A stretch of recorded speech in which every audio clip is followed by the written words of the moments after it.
Hi everyone, आप सभी का एक बार फिर से एजुकेशनल चैनल में स्वागत है। और आज की वीडियो में हम आपके साथ डिस्कस कर रहे हैं कि नेट वालों को पीएचडी में एडमिशन बिना किसी लिखित परीक्षा यानी बिना किसी रिटन टेस्ट के मिलता है, यानी कि डायरेक्ट एडमिशन नेट के बाद आपको पीएचडी में दे दिया जाता है। तो आज की वीडियो में इसी के ऊपर डिस्कस चलने वाला है, क्योंकि हमारे चैनल के माध्यम से लगातार इस पर क्वेश्चन आप सभी के द्वारा पूछे जा रहे हैं। तो पीएचडी के एडमिशन की जो सामान्य प्रक्रिया चलती है वो 2 चरणों में चलती है। पहला चरण होता है आपका रिटन टेस्ट। तो रिटन टेस्ट में देखा जाए जो विद्यार्थी ओनली पीजी हैं, ओनली यूजी हैं या नेट हैं, उनको रिटन टेस्ट देना पड़ता है बहुत सारे विश्वविद्यालयों में। और बहुत सारे ऐसे विश्वविद्यालय हैं जहाँ रिटन टेस्ट नहीं भी देना पड़ता है नेट वालों के लिए। तो कैसे आपको पता चलेगा? आपको विश्वविद्यालय के जो देखा जाए पीएचडी के एडमिशन का ब्रोशर है या नोटिफिकेशन है, उसमें आपको देखना पड़ेगा कि विश्वविद्यालय के द्वारा हमें छूट प्राप्त हो रही है या नहीं हो रही है। तो अगर रिटन टेस्ट आप देते हैं तो जनरल कैटेगरी के अगर स्टूडेंट हैं तो देखा जाए तो 50% आपको लिखित परीक्षा में लाना पड़ता है। और जो लोग रिजर्व कैटेगरी के हैं तो लिखित परीक्षा में आपको 45% मार्क्स लाने पड़ते हैं, तब जाके आप सेकेंड देखा जाए स्टेज में यानी सेकेंड फेज में आप जाते हैं। यहाँ लिखित परीक्षा क्वालिफाई होने के लिए 50% और 45% का क्राइटेरिया जो लोग क्वालिफाई करते हैं वो सेकेंड राउंड में जाते हैं, जो होता है आपका इंटरव्यू यानी कि साक्षात्कार। और फिर साक्षात्कार में आप जो स्कोर प्राप्त करते हैं तो लिखित परीक्षा और साक्षात्कार के जो स्कोर होते हैं उसको एक साथ रख के आपका मेरिट लिस्ट तैयार किया जाता है और मेरिट लिस्ट के आधार पे आपको आपके सब्जेक्ट में पीएचडी में प्रवेश दिया जाता है। ये है सामान्य प्रक्रिया।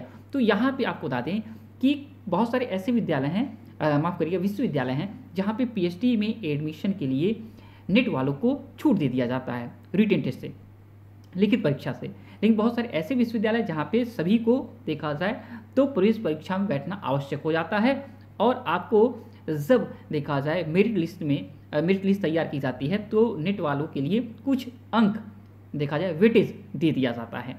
ये है देखा जाए तो अभी तक जो चलती चली आई प्रवेश की प्रक्रिया। आपको बता दें जेआरएफ वालों के लिए सीट रिजर्व होती है, तो मैक्सिमम विश्वविद्यालय 99% जो इंडिया में परसेंटेज विश्वविद्यालय हैं उसमें जेआरएफ वालों के लिए रिटन टेस्ट से सीधे छूट दी जाती है। सीधे इनको देखा जाए तो इंटरव्यू राउंड में बुलाया जाता है और साक्षात्कार के माध्यम से प्रवेश दे दिया जाता है। तो जेआरएफ वालों के लिए देखा जाए सीट रिजर्व होती है विश्वविद्यालयों में पीएचडी के लिए।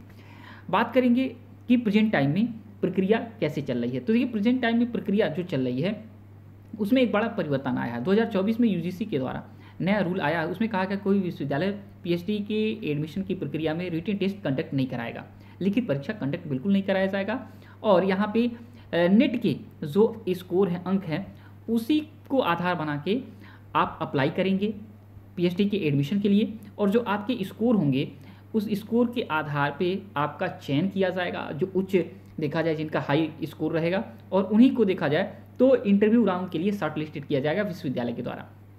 और आपके जो नेट के स्कोर रहेंगे और आपके जो इंटरव्यू के जो आपके स्कोर रहेंगे उसके आधार पे आपको पीएचडी में एडमिशन दिया जाएगा आपकी मेरिट लिस्ट तैयार करके।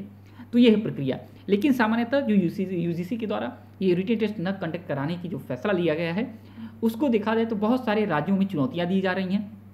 कहा जा रहा है कि सिर्फ नेट के आधार पे पीएचडी में देखा जाए एडमिशन की प्रक्रिया सही से नहीं चल पाएगी, क्योंकि जो सीएसआईआर नेट की देखा जाए आपकी देखा जाए तो एनटीए कंडक्ट कराता है, चाहे आपका देखा जाए यूजीसी नेट का एग्जाम एनटीए कंडक्ट कराता है।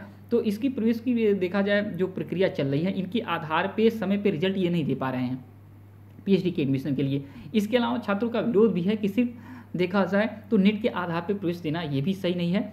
तो राज्य सरकार के अंतर्गत संचालित होने वाले विश्वविद्यालयों में देखा जाए तो राज्यपाल के द्वारा बहुत सारे ऐसे अपने देखा जाए पावर का उपयोग करके विश्वविद्यालयों में जो राज्य सरकार के अंतर्गत संचालित हो रहे हैं वहाँ पे रिटन टेस्ट अभी भी कंडक्ट कराए जा रहे हैं और सामान्यतः आगे भी कंडक्ट कराए जाएंगे। तो सेंट्रल यूनिवर्सिटी में देखा जाए तो बहुत सारे विश्वविद्यालय ऐसे हैं जो ये कह रहे हैं सिर्फ रिटन टेस्ट के आधार पे हम प्रवेश नहीं देंगे, आपको देंगे नेट के आधार पे। तो आप लोग को क्लियर इन्फॉर्मेशन मिल गया होगा कि यूजीसी नेट क्वालिफाई होने के बाद बहुत सारे विश्वविद्यालय ऐसे हैं जहाँ पे आपको छूट भी दिया जाता है और बहुत सारे ऐसे विश्वविद्यालय हैं जहाँ पे आपको रिटन टेस्ट से छूट बिल्कुल नहीं दिया जाता है। इसके लिए आपको विश्वविद्यालय के जो इन्फॉर्मेशन ब्रोशर होता है एडमिशन का उसमें आपको जाके इन्फॉर्मेशन लेना पड़ता है, तभी जाकर आपको पता चलेगा विश्वविद्यालय हमें छूट दे रहा है या नहीं दे रहा है। ओके, तो आज की वीडियो इतना ही। कोई भी क्वेश्चन आपको पूछना है पूछ सकते हैं, और जब तक नेक्स्ट वीडियो नेक्स्ट अपडेट नहीं लाते हैं। Thanks for watching educational channel. आप सभी का दिन बहुत बहुत शुभ हो।